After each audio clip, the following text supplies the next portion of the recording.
Kwa Waefeso, sura ya 1. Paulo, mtume wa Kristo Yesu kupitia mapenzi ya Mungu, kwa watakatifu walio huko Efeso na walio waaminifu katika muungano na Kristo Yesu. Na muwe na fadhili zisizostahiliwa na amani kutoka kwa Mungu Baba yetu na Bwana Yesu Kristo. Asifiwe Mungu na Baba ya Bwana wetu Yesu Kristo, kwa kuwa ametubariki kwa kila baraka ya kiroho katika mahali pa kimbingu katika muungano na Kristo, kama alivyotuchagua tuwe katika muungano naye kabla ya kuwekwa msingi wa ulimwengu, ili tuwe watakatifu na bila dosari mbele zake katika upendo. Kwa maana alituagiza awali tufanywe kuwa wanawe mwenyewe kupitia Yesu Kristo, kulingana na mapenzi yake mema na kusudi lake, kwa sifa ya fadhili zake zisizostahiliwa zenye utukufu alizotupatia kwa fadhili kupitia mpendo wake. Kupitia kwake tunaachiliwa huru kwa njia ya fidia kupitia damu ya huyo, ndiyo msamaha wa makosa yetu, kulingana na utajiri wa fadhili zake zisizostahiliwa. Alituzidishia fadhili zisizostahiliwa katika hekima yote na uelewaji, kwa kutujulisha siri takatifu ya mapenzi yake. Ni kulingana na mapenzi yake mema aliyokusudia mwenyewe kwa ajili ya usimamizi kwenye nyakati kamili zilizowekwa, kukusanya pamoja vitu vyote katika Kristo, vitu vilivyo mbinguni na vitu vilivyo duniani. Ndiyo, katika yeye ambaye tuko katika muungano naye na tulihesabiwa kuwa warithi, kwa kuwa tuliagizwa awali kulingana na kusudi la yule anayetimiza mambo yote, kama anavyoamua kulingana na mapenzi yake, ili sisi tulio wa kwanza kumtumaini Kristo tutumikie kwa ajili ya sifa ya utukufu wake. Lakini ninyi pia mlimtumaini baada ya kulisikia neno la kweli, habari njema kuhusu wokovu wenu. Baada ya kuamini, mlitiwa muhuri kupitia kwake kwa Roho Takatifu iliyoahidiwa, ambayo ni rehani ya mapema ya urithi wetu, kwa kusudi la kuachilia huru mali ya Mungu mwenyewe kupitia fidia kwa sifa yake yenye utukufu. Hiyo ndiyo sababu mimi pia, kwa kuwa nimesikia kuhusu imani mlionayo katika Bwana Yesu na upendo mnaowaonyesha watakatifu wote, siachi kamwe kutoa shukrani kwa ajili yenu. Ninaendelea kuwataja katika sala zangu, ili Mungu wa Bwana wetu Yesu Kristo, Baba wa utukufu, awape roho ya hekima na ya ufunuo katika ujuzi sahihi kumhusu. Ameyatia nuru macho ya moyo wenu, ili mjue tumaini alilowaitia, utajiri wenye utukufu ambao amewawekea watakatifu kuwa urithi, na jinsi nguvu zake kutuelekea sisi waamini zilivyokuu zaidi. Ni kulingana na utendaji wa uwezo wa nguvu zake ambao aliutumia kuhusiana na Kristo alipomfufua kutoka kwa wafu na kumketisha kwenye mkono wake wa kuume katika mahali pa kimbingu, juu kuliko kila serikali na mamlaka na nguvu na utawala na kila jina linalotajwa, si katika mfumo huu wa mambo tu, bali pia katika ule unaokuja. Alivitiisha pia vitu vyote chini ya miguu yake na kumfanya kuwa kichwa juu ya vitu vyote kuhusiana na kutaniko, ambalo ni mwili wake, ujazo wake anayejaza vitu vyote katika vyote. Sura ya 2. Zaidi ya hayo, Mungu aliwafanya muwe hai, ingawa mlikuwa wafu katika makosa na dhambi zenu, ambazo wakati fulani mlitembea ndani yake kulingana na mfumo wa mambo wa ulimwengu huu, kulingana na mtawala wa mamlaka ya hewa, roho ambayo sasa inafanya kazi katika wana wa kutotii. Ndiyo, wakati fulani sisi sote tulijiendesha miongoni mwao kupatana na tamaa za mwili wetu, tukifanya mapenzi ya mwili na ya fikira zetu, nasi kiasili tulikuwa watoto wa ghadhabu kama wale wengine. Lakini Mungu, akiwa tajiri katika rehema, kwa sababu ya upendo wake mwingi aliyotupenda nao, alitufanya hai pamoja na Kristo. Hata tulipokuwa wafu katika makosa, mmeokolewa kupitia fadhili zisizostahiliwa. Isitoshe, alituinua pamoja na kutuketisha pamoja mahali pa kimbingu katika muungano na Kristo Yesu, ili kwenye mifumo ya mambo inayokuja aonyeshe utajiri mwingi zaidi wa fadhili zake zisizostahiliwa katika neema yake kutuelekea katika muungano na Kristo Yesu. Kwa fadhili hizi zisizostahiliwa, ninyi mmeokolewa kupitia imani, na si ninyi mliofanya hivyo. Badala yake ni zawadi ya Mungu. Hapana, si kutokana na matendo, ili mtu yeyote asiwe na sababu za kujisifu. Sisi ni kazi ya mikono ya Mungu na tuliumbwa katika muungano na Kristo Yesu kwa ajili ya matendo mema ambayo Mungu aliamua awali ili tutembee katika hayo. Kwa hiyo, kumbukeni kwamba wakati fulani ninyi, watu wa mataifa kwa kuzaliwa, mlikuwa mkiitwa watu wasiotahiriwa na wale walioitwa watu waliotahiriwa. Kutahiriwa ambako kumefanywa mwilini kwa mikono ya wanadamu. Wakati huo hamkuwa na Kristo. Mlikuwa mmetengwa na taifa la Israeli. Mlikuwa wageni kwa maagano ya ahadi. Hamkuwa na tumaini na mlikuwa bila Mungu katika ulimwengu. Lakini sasa katika muungano na Kristo Yesu, ninyi ambao wakati fulani mlikuwa mbali sana, mmekuwa karibu kupitia damu ya Kristo. Kwa maana yeye ni amani yetu, yule aliyefanya vile vikundi viwili kuwa kimoja na kuuharibu ukuta wa katikati uliowatenganisha.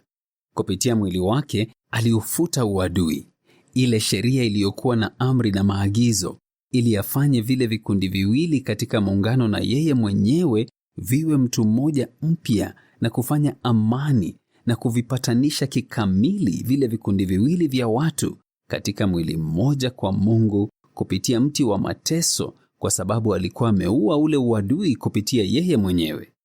Naye alikuja na kuwatangazia habari njema ya amani ninyi mliokuwa mbali sana, na amani kwa wale waliokuwa karibu, kwa sababu kupitia kwake sisi, vikundi viwili vya watu, tuna uhuru wa kumkaribia Baba kwa roho moja.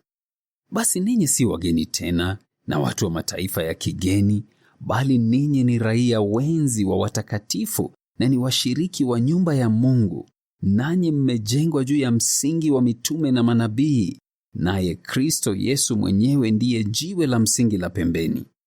Katika muungano naye, jengo lote likiwa limeunganishwa kwa upatano linakuwa ili kuwa hekalu takatifu kwa ajili ya Yehova. Katika muungano naye, ninyi pia mnajengwa pamoja muwe mahali pa Mungu pa kukaa kupitia Roho. Sura ya 3. Kwa sababu hii, mimi Paulo, mfungwa wa Kristo Yesu kwa ajili yenu watu wa mataifa, ikiwa kwa kweli mmesikia kuhusu usimamizi wa fadhili zisizostahiliwa za Mungu ambao nilipewa kwa ajili yenu, kwamba nilijulishwa siri takatifu kupitia ufunuo, kama vile nilivyoandika kwa ufupi hapo mwanzoni. Basi mnaposoma jambo hili, mnaweza kuona jinsi ninavyoelewa siri takatifu ya Kristo. Katika vizazi vingine, wanadamu hawakujulishwa siri hii kama vile ambavyo sasa imefunuliwa kwa mitume wake watakatifu na manabii kupitia Roho, yaani kwamba watu wa mataifa katika muungano na Kristo Yesu na kupitia habari njema wawe warithi na viungo vya mwili ule ule na washiriki wa ahadi pamoja nasi. Mimi nilikuja kuwa mhudumu wa hilo kulingana na zawadi ya bure ya Mungu ya fadhili zisizostahiliwa nilizopewa kupitia utendaji wa nguvu zake. Mimi niliye mdogo kuliko aliye mdogo zaidi kati ya watakatifu wote, nilipewa fadhili hizi zisizostahiliwa ili niwatangazie mataifa habari njema kuhusu utajiri usiopimika wa Kristo na kufanya kila mtu aone usimamizi wa siri takatifu ambayo imefichwa kwa vizazi na vizazi katika Mungu aliyeumba vitu vyote. Ilikuwa hivyo ili sasa, kupitia kutaniko, serikali na mamlaka zilizo mahali pa kimbingu zijulishwe hekima ya Mungu inayoonekana kwa njia nyingi sana. Hii ni kulingana na kusudi la milele alilofanyiza kuhusiana na Kristo Yesu Bwana wetu, ambaye kupitia kwake tuna uhuru huu wa kusema na uhuru wa kukaribia tukiwa na uhakika kupitia imani yetu kwake. Basi ninawaomba msife moyo kwa sababu ya dhiki zangu kwa ajili yenu, kwa maana zinamaanisha utukufu kwenu. Kwa sababu hiyo ninampigia Baba magoti, ambaye kila familia mbinguni na duniani hupata jina kutoka kwake. Ninasali kwamba awawezeshe kulingana na wingi wa utukufu wake, ili mfanywe kuwa na uwezo katika mtu mlie kwa ndani, mkiwa na nguvu kupitia Roho yake, na kupitia imani yenu muwe na Kristo akikaa katika mioyo yenu kwa upendo. Iweni na mizizi na kuimarishwa juu ya ule msingi, ili pamoja na watakatifu wote muweze kufahamu kikamili upana na urefu na kimo na kina na kuujua upendo wa Kristo unaozidi ujuzi, ili mjawe na ujazo wote ambao Mungu hutoa. Basi kwa yule anayeweza, kulingana na nguvu zake zinazotenda ndani yetu, kufanya kwa wingi zaidi kupita mambo yote tunayoomba au tunayofikiri, na awe na utukufu kupitia kutaniko na kupitia Kristo Yesu kwa vizazi vyote, milele na milele. Amina. Sura ya 4. Kwa hiyo, mimi mfungwa katika Bwana, ninawasihi mtembee kwa kustahili mwito mliopokea, kwa unyenyekevu wote na upole, kwa subira, mkivumiliana kwa upendo, mkijitahidi sana kudumisha roho ya umoja katika kifungo cha muungano cha amani. Kuna mwili mmoja na roho moja, kama mlivyoitwa kwenye tumaini moja, Bwana mmoja, imani moja, ubatizo mmoja, Mungu mmoja ambaye ni Baba ya wote, aliye juu ya wote, na kupitia wote na katika wote. Basi kila mmoja wetu alionyeshwa fadhili zisizostahiliwa kulingana na jinsi Kristo alivyopima zawadi hiyo ya bure. Kwa maana inasema, alipopanda juu, alichukua mateka, alitoa wanaume kuwa zawadi. Basi neno alipopanda linamaanisha nini? Linamaanisha kwamba pia alishuka chini, yaani duniani. Yule aliyeshuka ndiye pia aliyepanda juu zaidi ya mbingu zote, ili atimize mambo yote. Naye alitoa wengine wawe mitume, wengine manabii, wengine waeneza Injili, wengine wachungaji na walimu, ili kuwarekebisha watakatifu kwa ajili ya kutimiza huduma na kuujenga mwili wa Kristo, mpaka sote tuwe na umoja katika imani na tuwe na ujuzi sahihi kumhusu Mwana wa Mungu, na kuwa mtu aliyekomaa kabisa na kufikia kiwango cha kimo kamili cha Kristo. Basi tusiwe tena watoto, tukirushwa huku na huku kama kwa mawimbi na kupeperushwa na kila upepo wa fundisho kwa udanganyifu wa watu kupitia ujanja na njia za hila. Lakini tukisema ukweli kupitia upendo, na tuendelee kukua katika mambo yote ndani ya Kristo ambaye ni kichwa. Kupitia kwake mwili wote unaunganishwa na kushirikiana, kila kiungo kinapofanya kazi yake. Na kila kiungo kinapofanya kazi vizuri, hilo linafanya mwili ukue na kujijenga katika upendo. Basi ninasema na kushuhudia katika Bwana kwamba msiishi tena kama watu wa mataifa wanavyoishi, katika ubatili wa akili zao.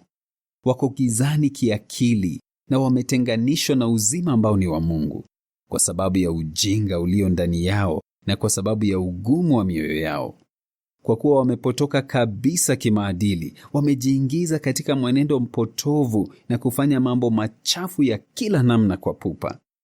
Lakini ninyi hamkujifunza kwamba Kristo yuko hivyo, ikiwa kwa kweli mlimsikia na kufundishwa kupitia kwake, kama vile kweli ilivyo katika Yesu.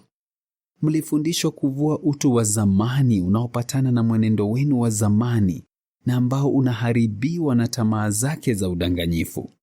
Na mnapaswa kuendelea kufanywa upya katika nguvu zinazoongoza akili zenu, na mnapaswa kuvaa utu mpya ulioumbwa kupatana na mapenzi ya Mungu katika uadilifu wa kweli na ushikamanifu. Kwa hiyo, kwa sababu mmeacha udanganyifu, semeni ukweli kila mmoja na mwenzake, kwa sababu sisi ni viungo vya mwili mmoja. Iweni na hasira, lakini msitende dhambi. Jua lisitue mkiwa bado mmekasirika. Msimpe Ibilisi nafasi. Mwizi asiibe tena, badala yake afanye kazi kwa bidii, akifanya kazi njema kwa mikono yake, ili awe na kitu cha kumgawia mtu mwenye uhitaji. Neno lililooza lisitoke kinywani mwenu, bali neno jema kwa ajili ya kujenga kulingana na uhitaji, ili liwanufaishe wale wanaolisikia. Pia msiwe mkiihuzunisha Roho Takatifu ya Mungu, ambayo kupitia hiyo mmetiwa muhuri kwa ajili ya siku ambayo mtawekwa huru kupitia fidia. Acheni kabisa kila aina ya chuki yenye uhasama, hasira, ghadhabu, kufoka, matusi na mambo yote yanayodhuru. bali mtendeane kwa fadhili, huruma nyororo, mkisameheana kwa hiari kama vile Mungu alivyowasamehe ninyi kwa hiari kupitia Kristo. Sura ya 5. Kwa hiyo iweni waigaji wa Mungu kama watoto wapendwa, na muendelee kutembea katika upendo kama vile Kristo pia alivyotupenda sisi na kujitoa mwenyewe kwa ajili yetu kuwa toleo na dhabihu yenye harufu tamu kwa Mungu. Uasherati na kila namna ya ukosefu wa usafi au pupa visitajwe kamwe miongoni mwenu, kama inavyowafaa watu watakatifu, wala mwenendo wa aibu, wala maneno ya kipumbavu, wala mizaha michafu, mambo yasiyofaa. Badala yake kutoa shukrani. Kwa maana mnajua hili, nanyi mnalitambua wenyewe, kwamba hakuna mwasherati au mtu asiye safi au mtu mwenye pupa, maana yake mtu anayeabudu sanamu, aliye na urithi wowote katika ufalme wa Kristo na wa Mungu. Mtu yeyote asiwadanganye kwa maneno matupu, kwa maana ghadhabu ya Mungu inakuja juu ya wana wa kutotii kwa sababu ya mambo hayo. Kwa hiyo msishirikiane nao. Kwa kuwa wakati fulani mlikuwa giza, lakini sasa ninyi ni nuru kuhusiana na Bwana. Endeleeni kutembea kama watoto wa nuru, kwa maana tunda la nuru lina kila namna ya wema na uadilifu na kweli. Endeleeni kuhakikisha jambo linalokubalika kwa Bwana, na muache kushiriki katika matendo yasiyozaa matunda ambayo ni ya giza. Badala yake myafunue jinsi yalivyo. Kwa maana mambo wanayotenda katika siri ni aibu hata kuyataja. Basi mambo yote yanayofunuliwa yanawekwa wazi na nuru, kwa maana kila jambo linalowekwa wazi ni nuru. Kwa hiyo inasemwa, amka wewe unayelala usingizi, na ufufuke kutoka kwa wafu, na Kristo atakuangazia. Basi endeleeni kuangalia sana jinsi mnavyotembea, si kama watu wasio na hekima, bali kama watu wenye hekima, mkiutumia vizuri kabisa wakati wenu, kwa sababu siku hizi ni zenye uovu. Kwa hiyo acheni kuwa watu wasio na akili, bali endeleeni kuyafahamu mapenzi ya Yehova. Pia msilewe divai ambayo ina upotovu, bali endeleeni kujazwa Roho, mkizungumza kati yenu kwa zaburi, sifa kwa Mungu na nyimbo za kiroho, mkiimba na kupiga muziki katika mioyo yenu kwa Yehova, siku zote mkimtolea shukrani Mungu na Baba yetu kwa ajili ya mambo yote katika jina la Bwana wetu Yesu Kristo. Jitiisheni kila mmoja kwa mwenzake katika kumwogopa Kristo. Wake na wajitiishe kwa waume zao kama kwa Bwana, kwa sababu mume ni kichwa cha mke wake, kama vile Kristo alivyo kichwa cha kutaniko, yeye akiwa mwokozi wa mwili huu. Kwa kweli, kama vile kutaniko linavyojitiisha kwa Kristo, wanawake pia wanapaswa kujitiisha kwa waume zao katika mambo yote. Enyi waume, endeleeni kuwapenda wake zenu, kama vile Kristo pia alivyolipenda kutaniko na kujitoa mwenyewe kwa ajili yake, ili alitakase, akilisafisha na kuliosha kwa maji kupitia neno, ili kujipa mwenyewe kutaniko likiwa na fahari, bila doa au kunyanzi au lolote kati ya mambo hayo, bali likiwa takatifu na bila dosari. Vivyo hivyo, waume wanapaswa kuwapenda wake zao kama miili yao wenyewe. Mwanamume anayempenda mke wake anajipenda mwenyewe, kwa maana hakuna mtu anayeuchukia mwili wake, bali huulisha na kuutunza kama vile Kristo anavyolitendea kutaniko, kwa kuwa sisi ni viungo vya mwili wake. Kwa sababu hiyo, mwanamume atamwacha baba yake na mama yake, naye atashikamana na mke wake, na hao wawili watakuwa mwili mmoja. Siri hii takatifu ni kubwa. Sasa ninazungumza kuhusu Kristo na kutaniko. Hata hivyo, kila mtu kati yenu anapaswa kumpenda mke wake kama anavyojipenda mwenyewe. Kwa upande mwingine, mke anapaswa kumheshimu sana mume wake. Sura ya 6.